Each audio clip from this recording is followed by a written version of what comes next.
Assalamualaikum warahmatullahi wabarakatuh. Alhamdulillah, puji dan syukur kita panjatkan pada Allah, dan juga salawat beriring salam semoga tetap tercurah kepada qudwah hasanah kita Nabi Muhammad SAW. Pada kesempatan kali ini saya akan melanjutkan kembali materi tahsin, masih sekitar kesalahan-kesalahan umum dalam membaca Al-Quran. Silakan disimak, semoga bermanfaat. Kesalahan selanjutnya yang sering dilakukan oleh pembaca Al-Quran yaitu dalam hal memutus bacaan, atau dalam hal yang lain itu dieja, ya, dalam istilah Indonesia itu dieja atau didiktekan. Contoh misalnya dalam kalimat iyyaka na'budu, kita membacanya iyyaka na'budu. Nah, iyyaka na'budu alhamdu. Nah, ini tidak boleh ya memutus bacaan, karena dalam membaca Al-Quran huruf-huruf yang dibaca qasr atau pendek itu berhenti tanpa jeda, ya, henti tanpa jeda. Contoh misalnya dakhala, kharaja, jangan kita membaca dakhala. Atau yang suka diajarkan di sekitar kita, ya, ke anak-anak, ya, contoh misalnya dakhala, kharaja. Nah, ini tolong dihentikan, ya. Kita contohkan sesuai dengan bacaan yang benar. Contoh yang tadi saya katakan, ya, yang saya lapaskan, dakhala, kharaja, mana'a, ya, raja'a, dan lain sebagainya. Nah, ini memutus bacaan termasuk dari kesalahan jali atau kesalahan besar. Nah, ini kita harus hindari, ya.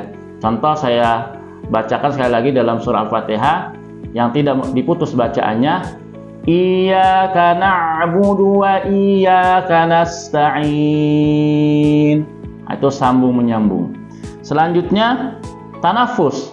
Tanafus itu mencuri napas atau bernapas bukan di akhir ayat atau tanda waqaf. Nah, contohnya seperti ini.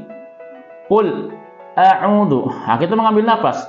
Qul a'udzu, atau alhamdulillahi rabbil ihdinas siratal mustaqim. Ya, itu jangan. Karena mengambil napas itu hanya ada di akhir waqaf, atau berhenti karena ada tanda waqaf, atau di akhir ayat.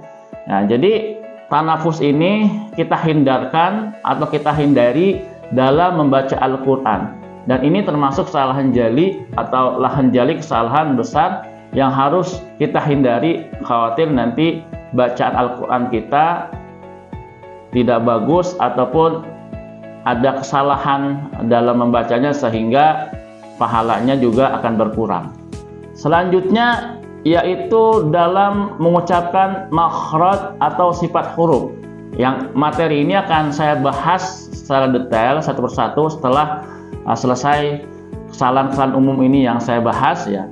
Contoh misalnya dalam membaca kul, ya, kul. Nah, itu kan dibaca huruf qaf, ya, dengan o pangkal lidah bagian atas. Nah, kita baca huruf kaf, kul, ya, dengan pangkal lidah diturunkan ke bawah. Kul jadi kul, ya, kul. Nah, ini artinya beda.